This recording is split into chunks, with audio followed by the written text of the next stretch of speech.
나의 가는 이 길 끝에서 나는 주님을 보리라.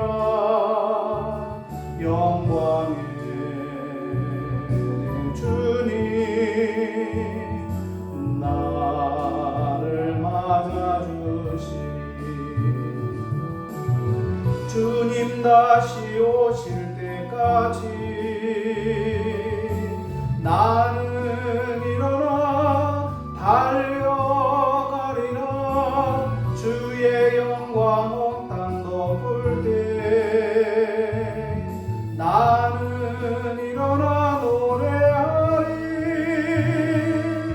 내 사모하는 주님 온 세상 구주시라. 내 사모하는 주님 영광의 왕이시라.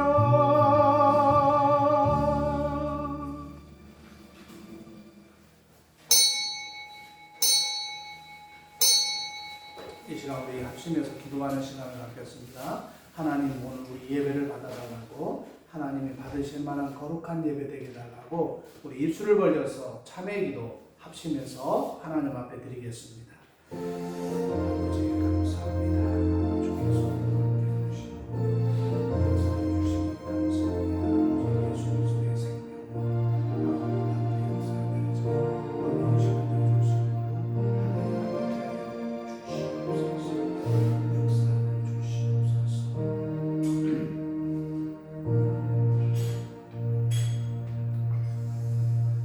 하나님은 영이시니 예배하는 자가 영과 진리로 예배할지니라. 아멘. 하나님 아버지 감사합니다. 어느덧 2024년 시작한 지가 그저께 같은데 벌써 6월 첫 주 예배를 주님 앞에 드립니다. 하나님, 6월 달에는 참 우리 나라와 민족을 위해서 희생한 호국 영령들이 많습니다. 나라와 민족을 위해서 목숨을 바쳤던 그들의 그 용기와 헌신을 기억하며 우리도 나라와 민족을 위하여 기도하는 자들 되게 하시고 또 나라와 민족에 꼭 필요한 일꾼들 되어질 수 있도록 하나님 은혜 더하여 주시옵소서. 그 은혜에 감사해서 오늘도 주님 앞에 드리는 이 예배가 하나님 앞에 상달되게 하시고 하나님 받으시기에 아름다운 예배로 역사하여 주시옵소서. 시종을 주께 의탁하오며 예수님의 이름으로 기도하옵나이다. 아멘.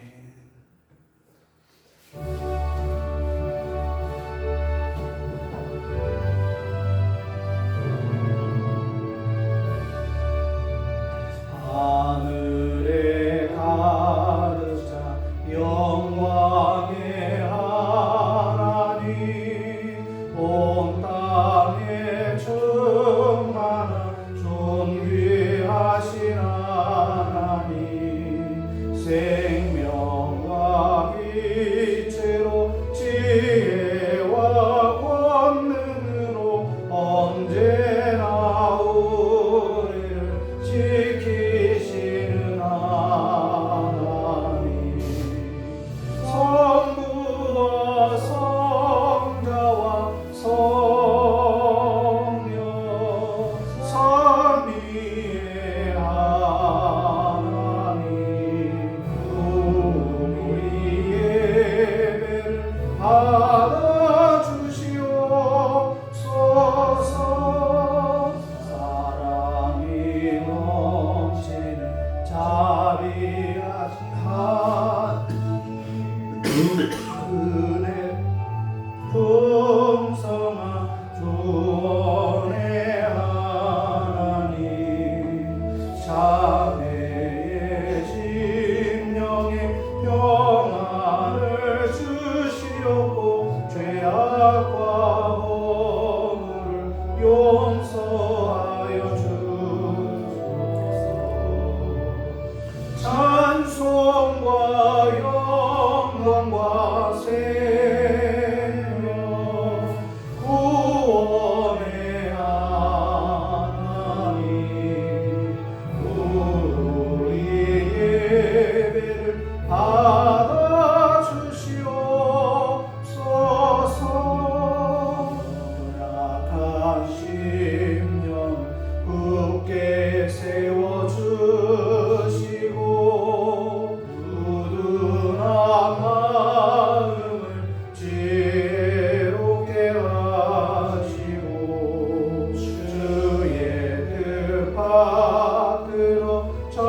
가운데에 살아가며 주 말씀 따라서 중하야소서.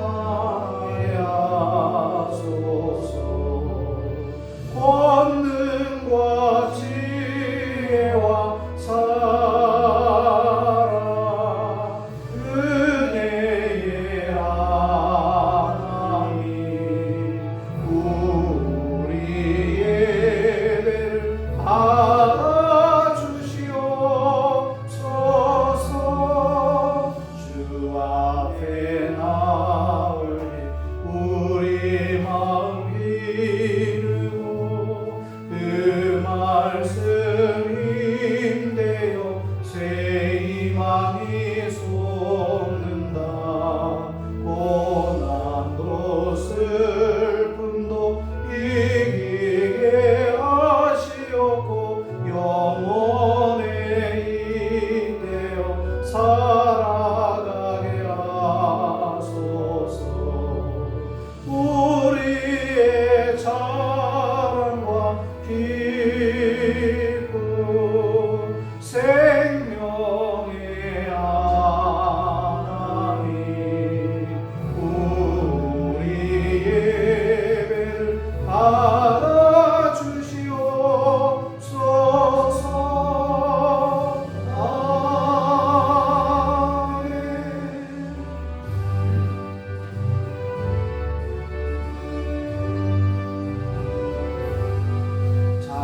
찬송하는 소리 있어 사람 기뻐하도다. 하늘 아버지의 이름 거룩하도다. 세상 사람 찬양하자. 거룩하신 하나님께 할렐루야 할렐루야 할렐루야. 아멘. 하나님의 나라 권세 영원토록 있도다. 하나님의 영광 나라 거룩하도다. 하늘 보좌 계신 주님 세상 주관하시도다. 할렐루야 할렐루야 할렐루야. 아멘. 하나님의 크신 섭리 그 뜻대로 되도다. 우리 아버지의 뜻은 거룩하도다. 주여 속히 임하셔서 기쁜 날을 주옵소서. 할렐루야 할렐루야 할렐루야. 아멘 아멘. 나는 전능하신 아버지 하나님 천지의 창조주를 믿습니다. 나는 그의 유일하신 아들 우리 주 예수 그리스도를 믿습니다. 그는 성령으로 잉태되어 동정녀 마리아에게서 나시고 본디오 빌라도에게 고난을 받아 십자가에 못 박혀 죽으시고 장사되기 사흘 만에 죽은 자 가운데서 다시 살아나셨으며 하늘에 오르시어 전능하신 아버지 하나님 우편에 앉아 계시다가 거기로부터 살아있는 자와 죽은 자를 심판하러 오십니다. 나는 성령을 믿으며 거룩한 공교회와 성도의 교제와 죄를 용서받는 것과 몸의 부활과 영생을 믿습니다. 아멘.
앞에 나올 때 빈손 들지 아니하고 귀한 예물을 주님 앞에 드립니다. 10의 1조와 감사의 예물과 주일 헌금을 용감에 용도합니다. 또 선교 헌금과 목적 헌금을 주님 앞에 드립니다. 하나님 모든 손길을 하나님 기억하여 주시고 저들의 삶의 형통과 부유하심으로 또 필요한 곳에 써야 할 곳에 하나님의 방법으로 채워주셔서 하나님 저들이 하나님에 의하여 하나님의 은혜로 살아감을 만방에게 간증하며 선포할 수 있는 믿음의 성도들 될 수 있도록 복내려 주시옵소서. 감사하며 축복하고 예수님의 이름으로 기도하옵나이다. 아멘.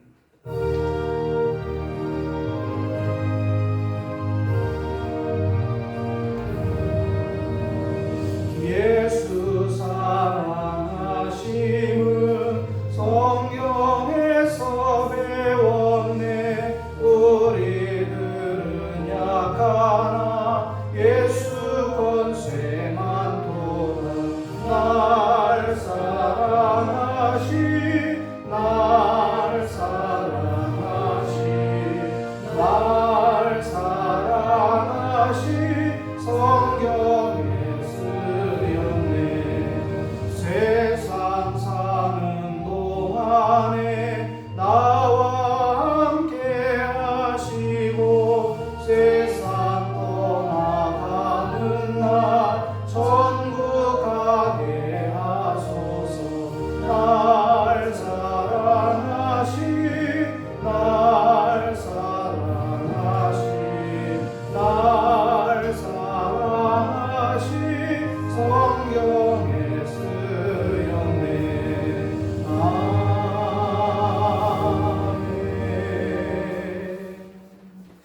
하나님의 말씀 보겠습니다. 사도행전 13장입니다.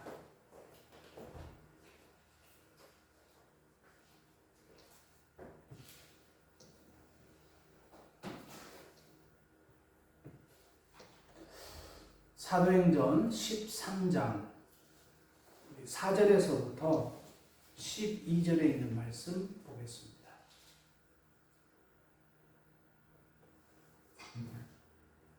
두 사람이 성령의 보내심을 받아 실루기아에 내려가 거기서 배 타고 구브로에 가서 살라미에 이르러 하나님의 말씀을 유대인의 여러 계단에서 전할세 요한을 수행원으로 두었더라. 온 성 가운데로 지나서 바보에 이르러 바예수라 하는 유대인 거짓 선지자인 마술사를 만나니 그가 총독 서기오 바울과 함께 있으니 서기오 바울은 지위 있는 사람이라 바나바와 사울을 불러 하나님의 말씀을 듣고자 하더라. 이 마술사 엘루마는 이 이름을 번역하는 마술사라. 그들을 대적하여 총독으로 믿지 못하게 힘쓰니 바울이라고 하는 사울이 성령이 충만하여 그를 주목하고 이르되 모든 거짓과 악행이 가득한 자요 마귀의 자식이요 모든 의의 원수요 주의 바른 길을 곧게 하기를 그치지 아니하겠느냐. 보라 이제 주의 손이 내 위에 있으니 내가 맹인이 되어 얼마 동안 해를 보지 못하리라 하니 즉시 안개와 어둠이 그를 덮어 인도할 사람을 두루 구하는지라. 이에 총독이 그렇게 되는 것을 보고 믿으며 주의 가르치심을 놀랍게 여깁니다. 12절까지만 봤습니다. 우리 사도행전 13장 4절에서 12절의 말씀 가지고 그 구브로 전도에 대해서 말씀을 나누겠습니다. 오늘 벌써 사도행전 20 강해가 22번째 시간으로 접어들고 있습니다. 이 안디옥 교회가 열심으로 주님을 섬겼던 것 우리가 지난 시간에 봤습니다.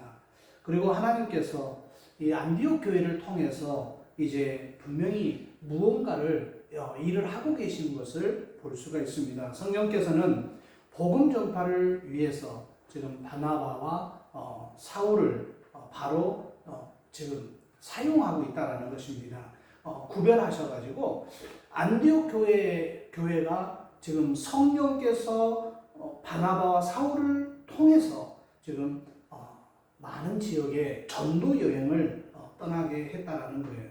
오늘 이 본문에 보면 4절에 보면 주목할 구절이 있습니다. 두 사람이 성령의 보내심을 받아 떠났다라고 표현하고 있어요.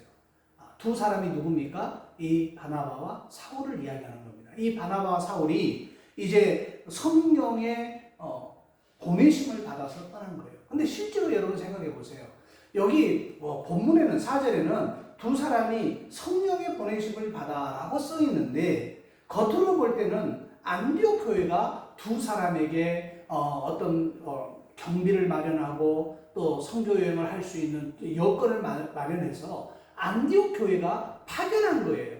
그런데 성경에는 뭐라고 표현하냐면 반대로 이야기합니다. 성경은 성령께서 바나바와 사울을 두 사람을 구브로라는 섬으로 이제 전도를 보냈다라고 기록하고 있다라는 거예요.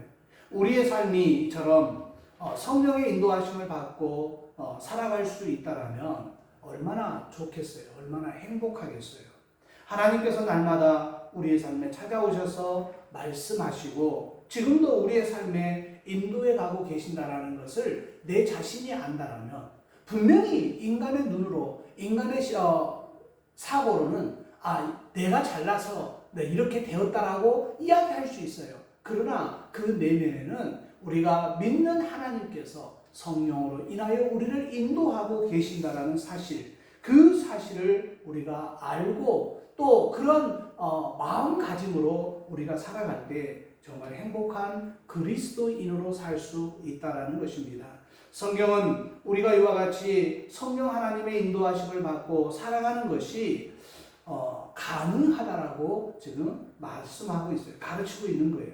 우리가 성령의 인도하심을 받기 위해서는요, 우리 자신을 하나님 앞에 거룩하게 드려야 하는 것이 선행돼야 됩니다. 구별해야 돼요. 하나님 앞에 거룩하게. 성경을 한번 자세히 한번 읽어보면 단 한 번의 예외 없이 성령 하나님, 그러니까 성령 하나님은 죄악을 멀리하고 하나님을 멀리한 사람들을 절대로 그냥 그들을 선한 길로 그리고 아름다운 방법으로 그들을 인도하지 않고 있어요. 하나님으로부터 하나님께 구별된 삶을 살았던 사람들, 그리고 그 행동, 그리고 그의 마음가짐이 하나님께 가까이 갔던 사람들을 들어 사용하고 있다라는 사실입니다. 세상과 구별된 삶을 살아가는 자들을 찾아오시는 분이 바로 하나님이라는 거예요. 그리고 그들에게 말씀하시는 거예요.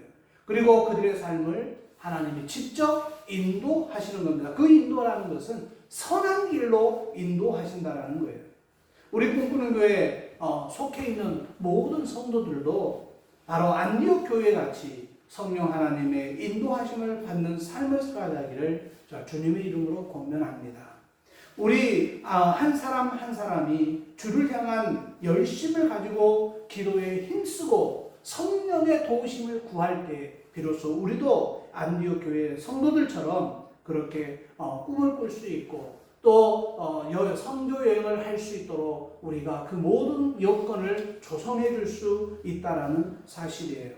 진심으로 여러분 안에 그와 같은 간절한 소망이 있기를 저는 바랍니다. 그런 같은 소망을 가진 분들은 하나님 앞에 거룩한 삶을 살 수밖에 없어요. 그리고 자신의 삶을 하나님 앞에 드리려고 하는 도전이 우리에게 있다라는 것입니다. 지금까지 정말 해온 것처럼 계속해서 똑같이 그냥 반복적으로 어제 했던 일 오늘 하고 오늘 했던 일 내일 한다라면 그것은 하나님의 은혜를 기다리는 그런 자세가 결코 아니라는 것입니다. 새로운 차원의 믿음 생활을 도전해 나가는 것이 하나님 앞에 굉장히 쓰임받을 수 있는 도구가 될 수 있다는 거예요. 지금 우리 교회가 성경 통독을 지금 하고 있습니다. 이제 참여하는 사람들이 적지만 지금 이 목사와 또 사모가 앞장서서 성경 통독을 우리가 하고 그 성경을 읽고 우리 단톡방에 계속 지금 올리고 있어요.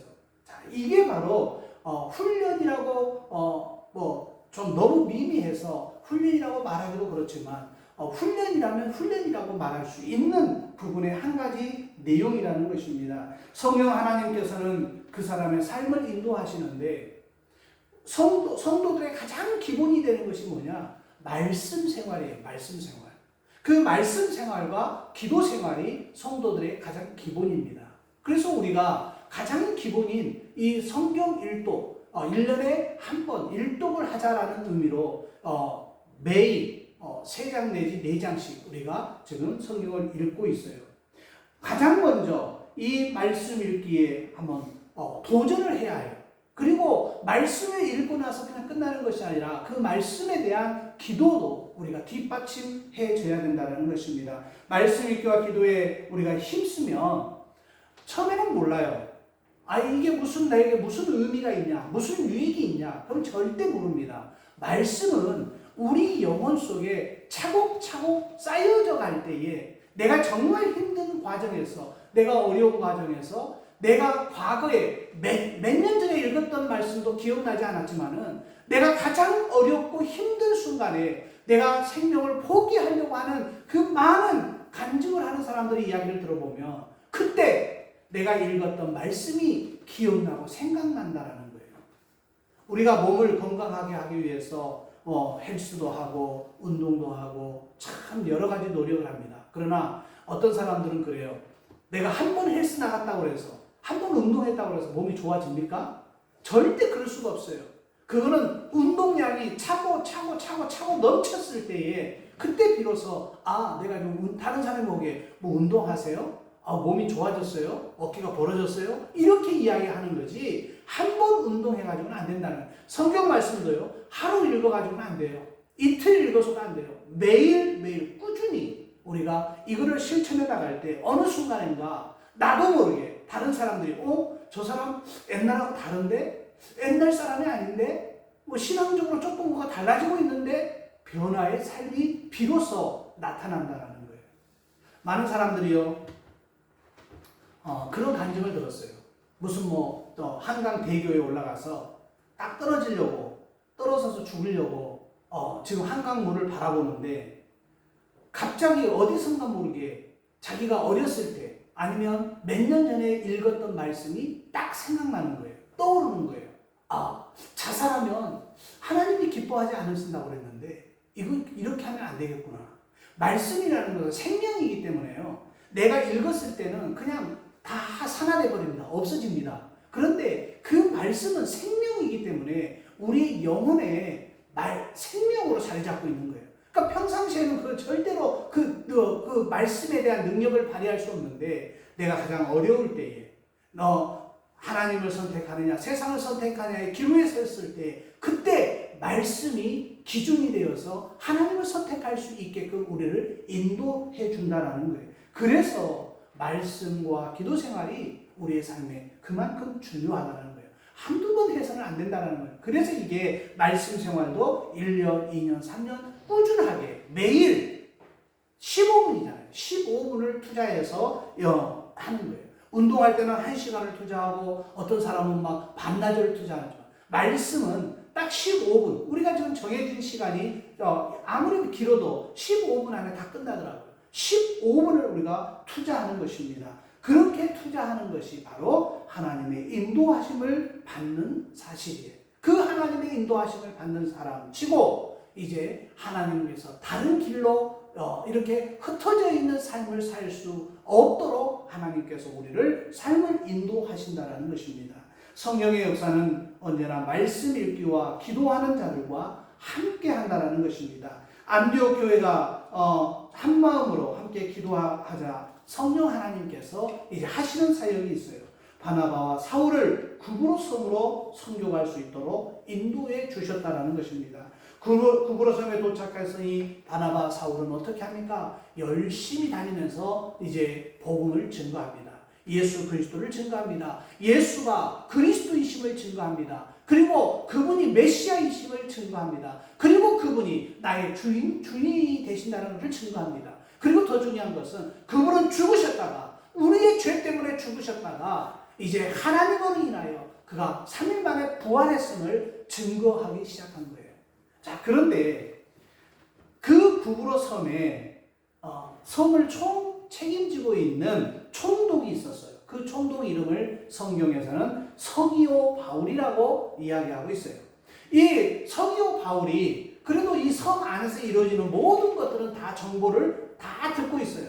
어느 날 정보원에 의해서 이 바나바와 사울이라는 사람이 우리 섬에 들어와서 예수의 복음을, 예수에 대해서 증거합니다. 보고가 들어온 거예요. 그러니까 이 서기오 바울이 이제 그 보고를 들은 겁니다. 그래? 외부 사람이 우리 섬에 들어와서 어떤 도를 가르친다고? 그러면서 궁금해합니다. 역사가들에 의하면 이 서기오 바울이라는 사람은 굉장히 좀 능력이 있고 권세가 있었던 사람임에 틀림이 없어요. 왜냐하면 로마의 원로원이라고 있습니다. 우리나라로 말하면 국회의원이에요. 국회의원. 그러니까 로마는 황제에 의해서 다스려지는 나라였지만은 이 원로원 의원들에 의해서 로마는 실질적으로 통치가 되고 있는 그런 나라였어요. 그런데 그 원로원 의원의 선거권을 누가 갖고 있었느냐? 바로 이 서기오 바울이라는 총독이 갖고 있었다라고 이야기하는 성경학자들이 있어요. 그러니까 서기오 바울은요, 로마 제국 내에서도 엄청난 영향력을 끼치는 사람 중에 한 사람이었어요. 그런 사람이 만약에 생각을 해보세요. 그렇게 무슨 원로원 의원을 뽑을 수 있는 투표권이 있는 이 서기오 바울이 만약에 예수를 믿는다고 생각해 보세요. 그러면 그 영향력이라는 것은 보통 일이 아니에요. 황제를 직접 아련할 수도 있는 사람이에요. 그리고 많은 권세자들을 만날 수 있는 위치에 있는 사람이에요. 그가 만약에 예수를 믿는다라면 예수 그리스도를 그가 진심으로 받아들인다면 로마 제국 전체에 정말 그 복음이 증거되는 것은 어떻게 보면 더 쉬울 수 있다라는 거예요. 더 훨씬 수월해진다라는 거예요. 마침 총독 서기오 바울도 이 바나바와 사울이 전하는 복음에 대해서 호기심을 갖고 있었어요. 예루살렘에서 십자가에 달려 죽은 예수가 이제 3일 만에 부활했다라는 소식이 그 서기오 바울 귀에도 들어왔어요. 왜냐하면 막 여러 사람들이 이야기하고 막 여러 지역들에 대해서 이 정탐꾼들에 의한 보고가 들어올 때 그런 이야기도 분명히 이 서기오 바울이 들었다라는 거예요. 그런데 그 사람이 평상시에 아니 어떻게 죽은 사람이 살아날 수 있지? 라는 의구심이 갖고 있어요. 그런 호기심을 이 서기오 바울이 갖고 있어요. 그런데 그 섬에 자기가 통치하고 있는 구브로 섬에 그 예수를 추종하는 제자들이 나타나서 복음을 증거하고 있다는 이야기를 들었을 때 이 서기오 바울이 호기심 때문인지 뭔지는 모르지만 그들을 초청합니다. 그래서 그 진상이 무엇인가 그리고 그 내용이 무엇인가를 정확하게 파악하기를 원하는 거예요. 그러니까 굉장히 좀 총독으로서 어떻게 자기 일을 정확하게 할 줄 아는 사람이었음을 틀림이 없다라는 거예요. 자, 도대체 이 이야기의 진상이 무엇이냐 그거예요. 무슨 영문인지 자세히 알고 싶어하는 호기심이 이 서기오 바울에게 있었다라는 거예요. 그래서 지금 바나바와 사울을 불러 더욱 자세하게 말씀을 듣고자 했다라고 성경은 기록하고 있어요. 성경을 보세요. 7절을 보세요. 7절에 그가 총독 서기오 바울과 함께 있으니 서기오 바울은 지혜 있는 사람이라 바나바와 사울을 불러 하나님의 말씀을 듣고자 하더라. 여기에 지금 사도행전의 저자가 누구입니까? 바로 구브로 섬의 총독 서기오 바울을 소개하면서 뭐라고 소개하냐면 그는 지혜가 있는 사람이라고 표현하고 있어요.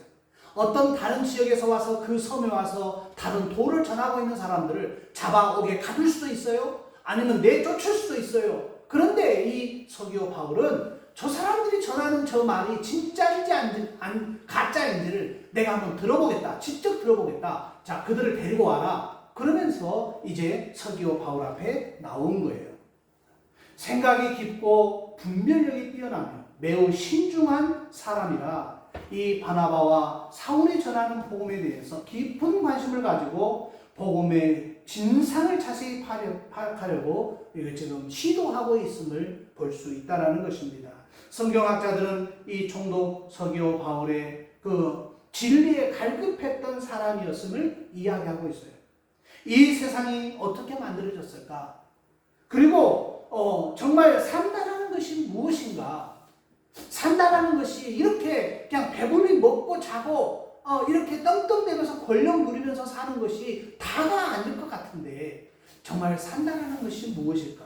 그리고 가장 궁금한 것은 죽음 이후에 나라는 존재는 어떻게 될 것이냐? 이런 궁금증, 이런 기초적인 궁금증이 이 서기오 바울에게도 있었다는 거예요. 그래서 무엇을 위해서 살아가는 것이 진정 의미 있는 삶이냐? 이런 궁금증이 그에게 있었기 때문에 지금 그 궁금증을 해소하려고 바나바와 사울을 자기가 기고하고 있는 집무실로 지금 부른 겁니다. 생각을 해보세요. 그가 가진 지혜만으로는 이러한 궁극적인 질문들을 해결할 수가 없는 겁니다. 아무리 로마에서 최고의 권세를 갖고 있어도 그리고 최고의 학문으로서 공부를 했다 할지라도 이런 문제만큼은 해결할 수 없었다라는 거예요.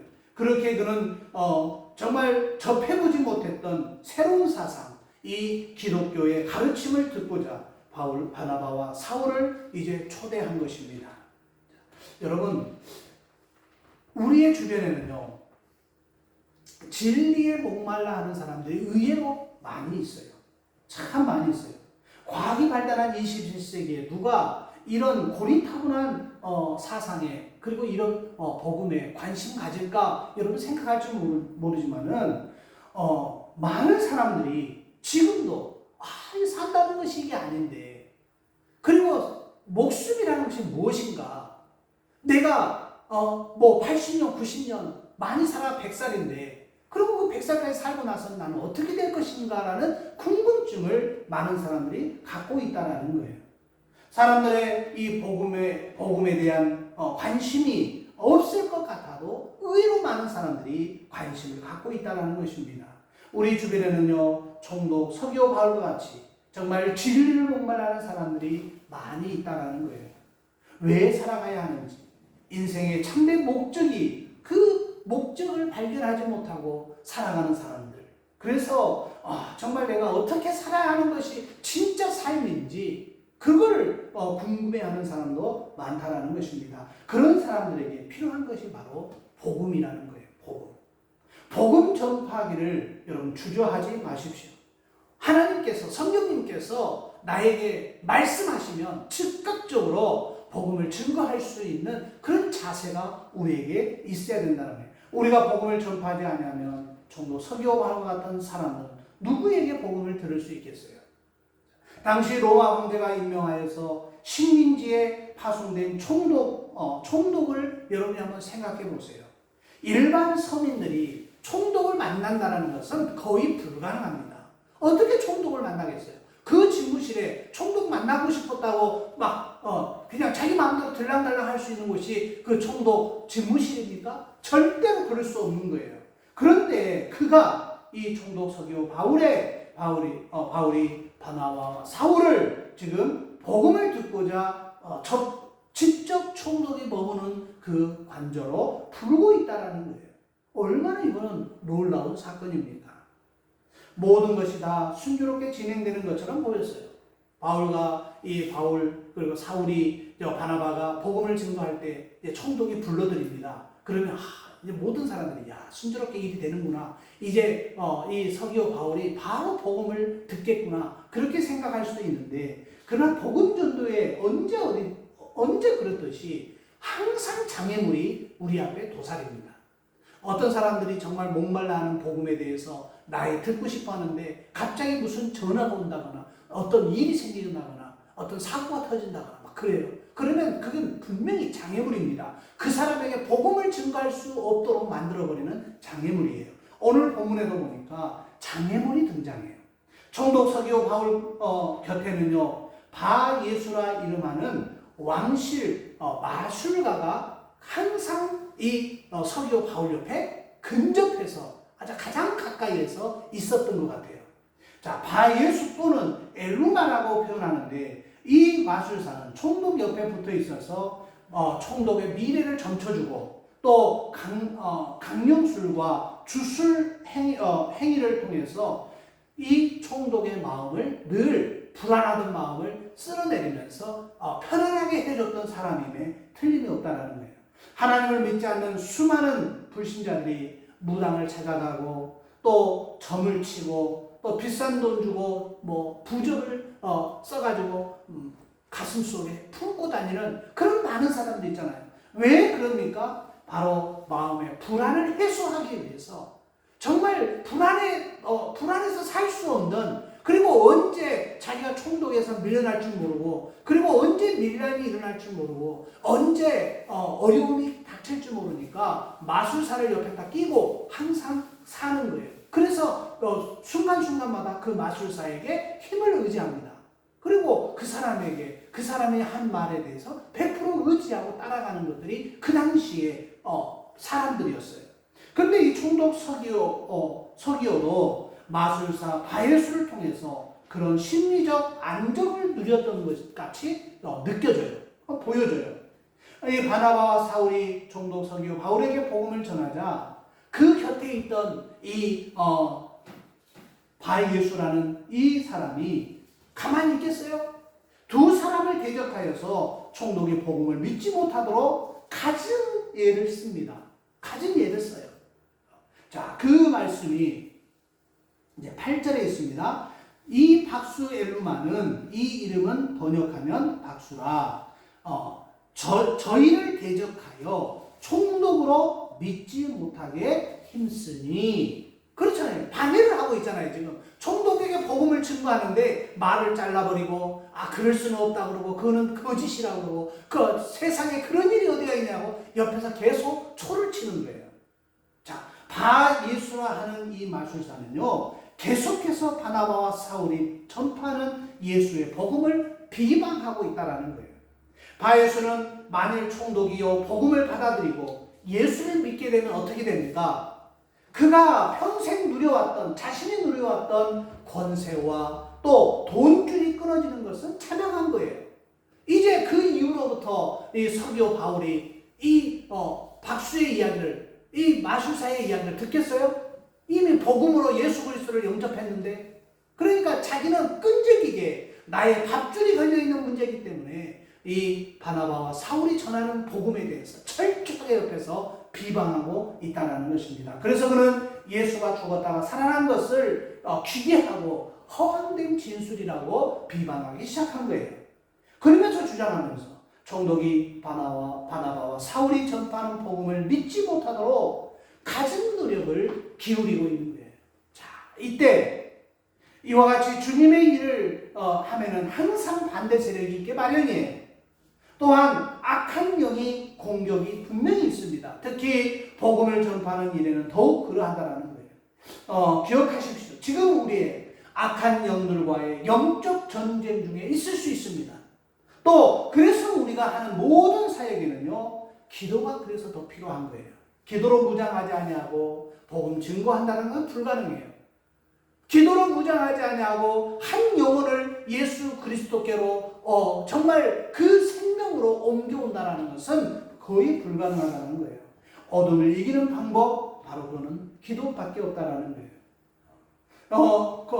칼로도 총으로도 어둠을 물리칠 수 없다는, 어둠은 오직 빛으로만 이길 수 있는 거예요. 어둠엔 빛이 비춰버리면 어둠은 순식간에 사라져버린다는 것입니다. 그러므로 오직 빛이신 진리의 빛이 되시는 예수 그리스도 외에는 이 어둠을 물리칠 수 있는 방법이 없어요. 악한 영들과의 싸움에서 승리할 방법이 없다라는 것입니다. 따라서 우리가 어둠을 상대하기 위해서 취할 수 있는 유일한 방법은 성령의 능력이 함께 하기를 우리가 기도로 간구해야 돼요.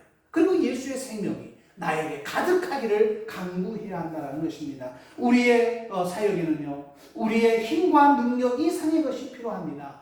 하나님의 일은 하나님의 능력으로 우리가 감당해야지만이 맞는 거예요.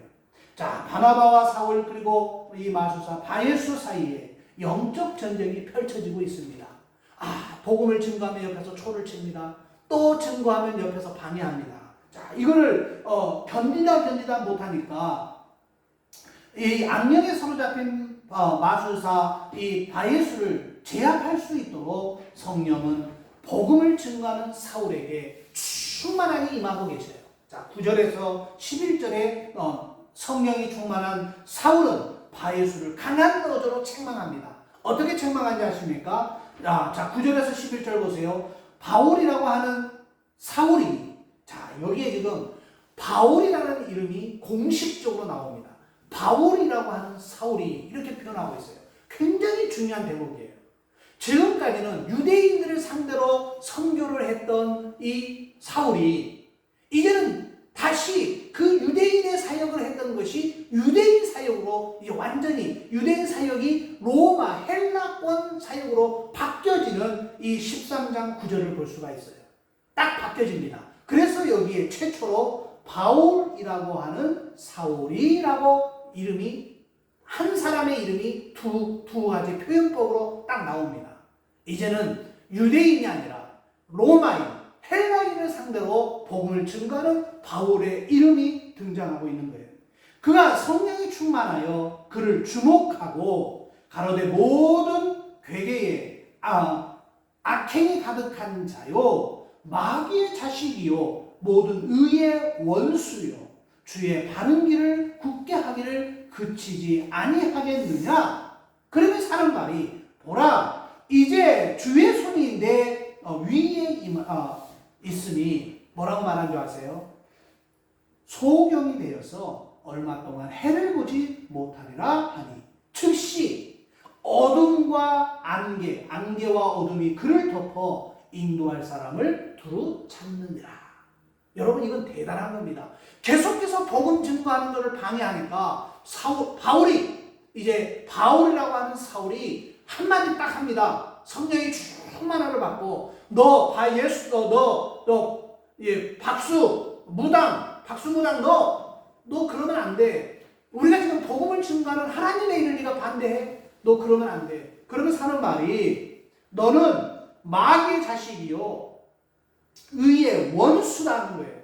의의 원수라는 거예요. 그러면서 그 즉시 저주합니다. 뭐라고 하냐면은 얼마 동안 너가 해를 벗지 못할 것이다.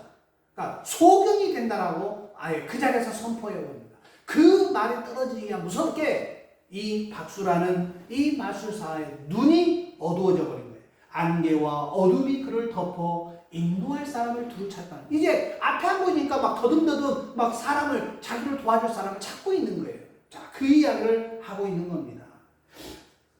성령이 충만한 이 바울은 복음 전파를 가로막는 바예수를 향해서 마귀의 자식이요 의의 모든 정의의 원수라고 불렀어요. 마귀가 하는 일은 바로 거짓말과 비방 그리고 회방을 하는 거예요. 예수 그리스도의 복음이 증거되는 것을 방해하고 대적하는 그것이 대적한다는 거예요. 그러니까 그냥 바울이 총독 서기오 바울이 믿지 못하도록 회방을 놓고 있는 바예수를 마귀의 자식이라고 하면서 하나님의 진노가 즉각적으로 임해지고 있다는 사실이에요. 하나님의 심판이 이 바예수를 덮쳐버린 겁니다. 그래서 소경이 되어서 이제 한 치 앞을 내다볼 수 없는 거예요. 그리고 걸을 수도 없는 거예요. 그가 막 허공을 손으로 합니다. 자기를 도와줄 사람을 찾아서 이제 그 사람의 손에 의지해서 이제 그 방을 나서는 내용을 볼 수가 있어요. 여러분 정말 우리도 하나님의 일을 방해했을 때 좀 하나님으로부터 강력한 제재를 우리도 받을 수 있다라는 것입니다. 이 모든 광경을 누가 지켜보고 있었습니까? 바로 이 서기오 바울, 총독이었던 서기오 바울이 지켜보고 있었어요. 그런데 너무 깜짝 놀라버린 겁니다. 자기가 지금까지 한 번도 경험하지 못한 것을 자기 눈앞에서 펼쳐지고 있는 것을 보았거든요. 자, 그런 이 바울의 한마디에 마술사 바예수가 순식간에 시력을 잃고 소경이 되어버린 것을 직접 눈으로 보고 충격을 받은 거예요. 자, 12절을 보세요. 12절에 뭐라고 말하는지 이에 총독이 그렇게 된 것을 보고 믿으며 주의 가르침을 기히 여겼더라. 믿었다라고 표현하고 있어요. 그가 바울이 증거하는 복음을 믿었다라고 이야기하고 있어요. 서기오 바울은요 마술사 바예수에게 일어난 그 일을 보면서 신적 존재의 능력으로 행해진 초자연적인 사건에 대해서 그가 확신하기 시작합니다. 아, 마술사 바예수보다는 예수라는 분이 훨씬 더 센 분이구나. 내가 바예수를 지금까지 의지했던 것이 정말 한심스러운 노릇이구나. 내가 이제는 정말 유일신 하나님을 내가 이제 믿어야 되겠구나라고 그 마음을 바꾸기 시작했다는 이 사건을 본 후 서기오 바울은요, 그제서야 바나바와 이 바울이 전해준 예수 그리스도의 십자가 복음을 믿음으로 받아들이게 되었다라고 표현하고 있어요. 역사가들에 의하면 훗날 로마에 남아있는 기독교인들의 묘지 비문을 보다가 그 묘지 비문에 세르기아 파울리라라는 여자의 묘비를 하나 발견했어요.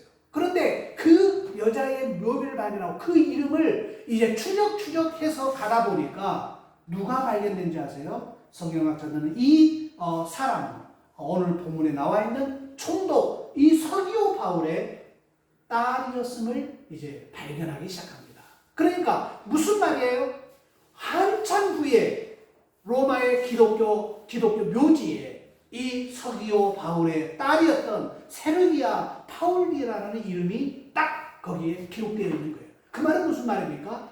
서기오 바울이 바나바와 바울에게 복음을 듣고 예수를 믿고 자기 혼자 믿은 것이 아니라 자기의 온 집안 사람들에게, 다 집안에 있는 모든 사람, 자기 아내, 딸, 아들, 그리고 그 일하는 사람들까지도 다 예수를 구주로 영접할 수 있도록 역할을 해준 사람이 바로 서기오 바울이지 않았을까, 그런 추측을 해볼 수 있다는 것입니다. 불가능할 것 같았던 복음 전도, 아무도 들어줄 것 같지 않았던 예수 그리스도의 이 부활 스토리가 한 가정을 거듭난 그리스도인의 가정이 되도록 변화시키고 있었다라는 것입니다. 바나바와 사울이 입장에서 보면 정말 열심히 복음을 전하려 하는데 바로 바예수같이 강력한 방해자가 있었다라는 것도 참 어려운 상황이라는 거예요. 우리들도 주님의 일을 함에 있어서 고난과 또 환난이 찾아올 수가 있습니다. 사역을 내려놓고 포기하고 싶을 때가 얼마나 많은지 몰라요. 그럴 때마다 정말 힘들고 어려울 때일수록 우리가 좀 침착하고 하나님을 의지해야 되는데, 그렇게 우리는 정말 속상한 마음에 하나님 앞에 우리가 푸념할 때가 너무 많아요. 하나님, 제가 다른 것도 아니고 주님의 일을 하는데 왜 이렇게 일이 되는 것이 없습니까?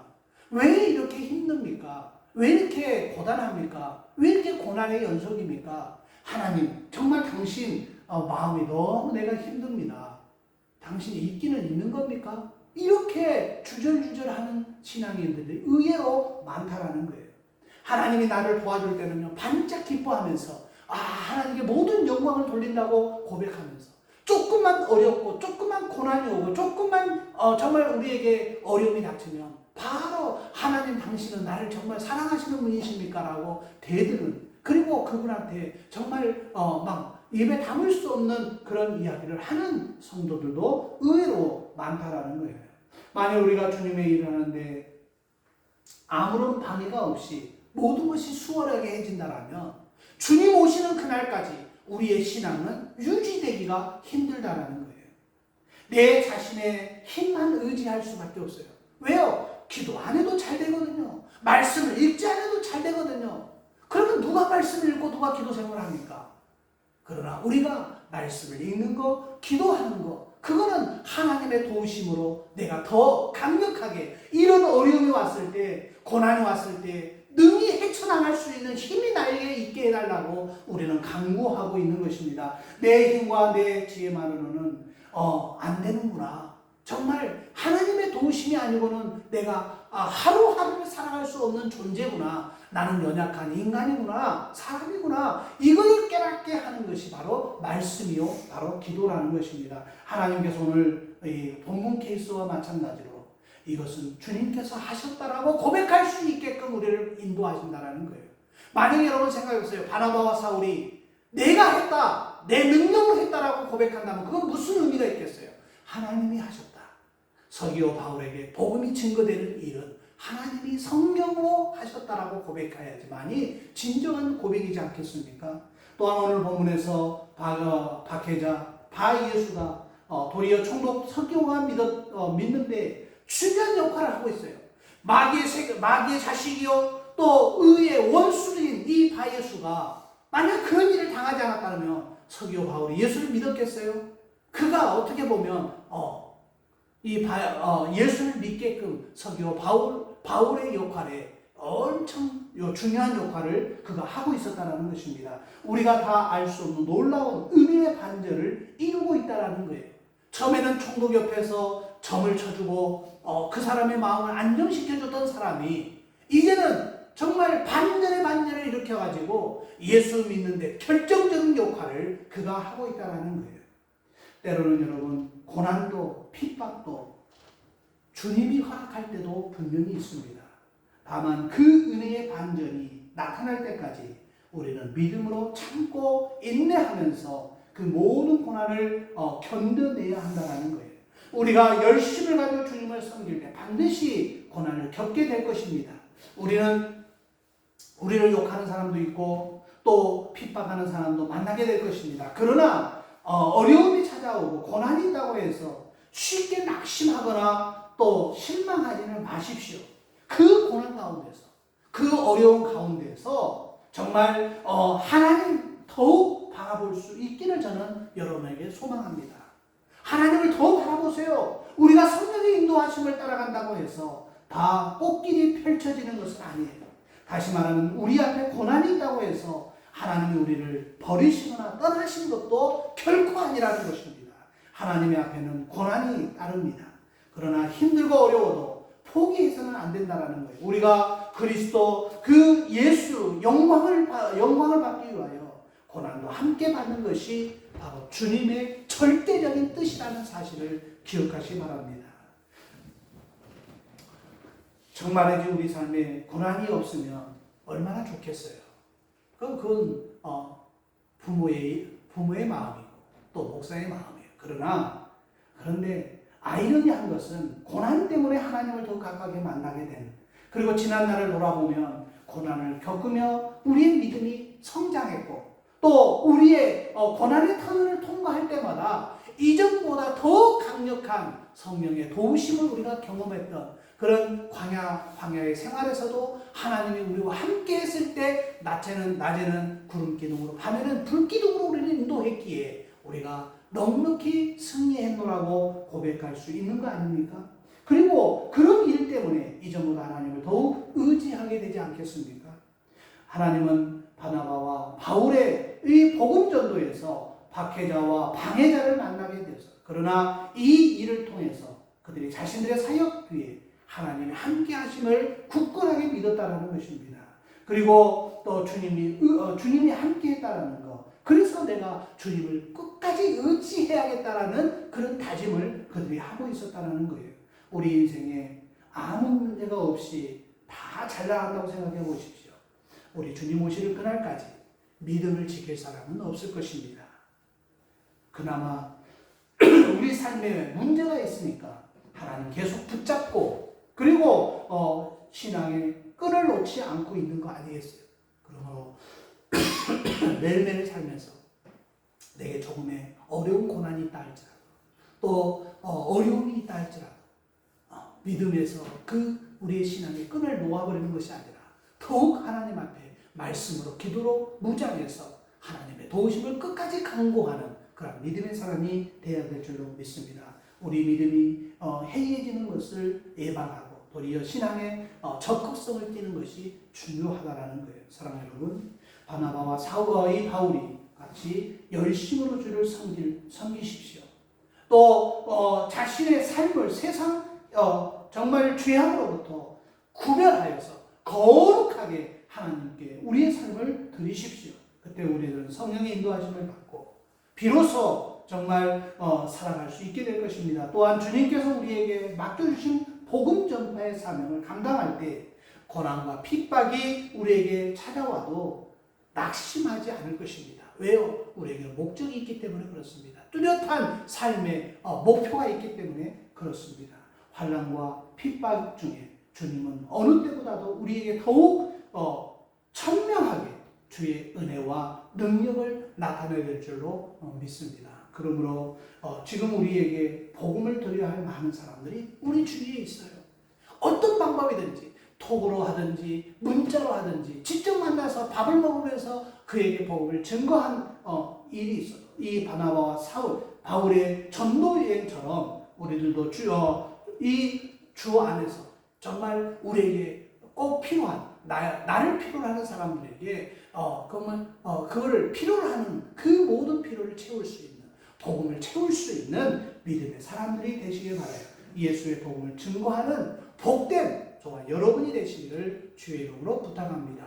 분명히 바나바와 사울, 바울을 안디옥 교회가 보낸 것처럼 우리는 느껴지지만 오늘 본문은 분명히 이야기합니다. 성령의 인도하심을 따라서 두 사람이 구브로 섬에 파송되었다라고 설명하고 있습니다.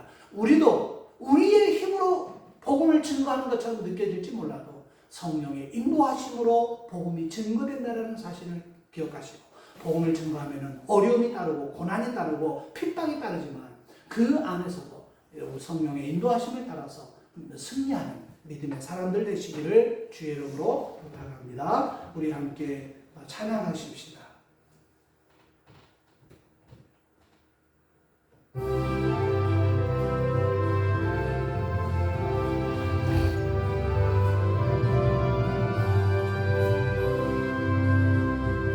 듣는 사람마다 복음 전하여 복스러운 소식 들을지니 모든 사람에게 전할 소식은 어느 누구나 오라.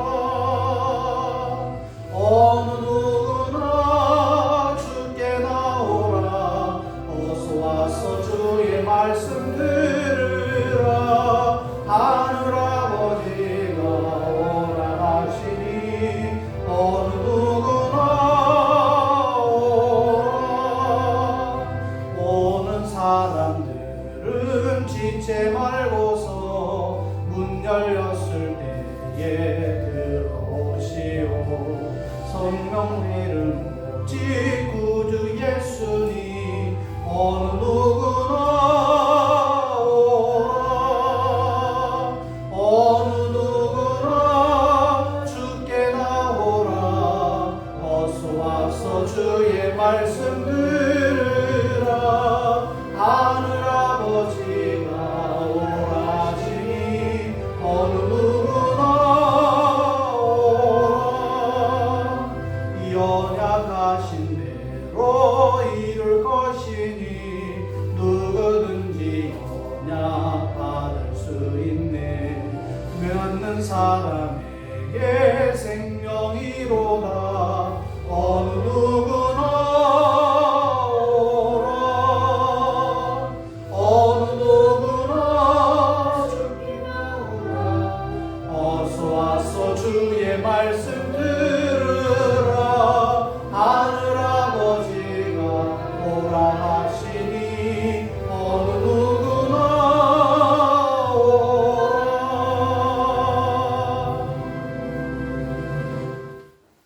이제는 우리 주 예수 그리스도의 은혜와 하나님 아버지의 극진하신 사랑과 성령님의 감화감동 내주에 통촉맞게 하시며 성령의 기름 부음의 역사가 오늘 바나바와 이 바울처럼 성령의 인도하심을 따라서 복음을 증거할 때에 어려움과 고난과 핍박이 있다 할지라도 성령의 인도하심을 따라서 능히 이 헤쳐나갔을 때에 정말 총독이 예수를 믿음같이 우리를 필요로 하는 사람들에게 내가 복음 들고 그들에게 다가가리라 고백하며 결단하는 사랑하는 성도들 머리머리 위에와 저들의 가정과 일터와 생업과 학업 위에와 주님이 사랑하시는 꿈꾸는 교회와 이 나라와 이 민족 위에 이제부터 영원토록 함께 있을지어다. 아멘.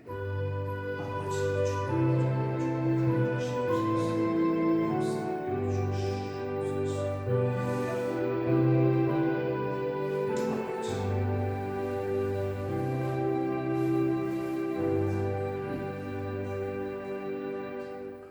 예배를 마치겠습니다.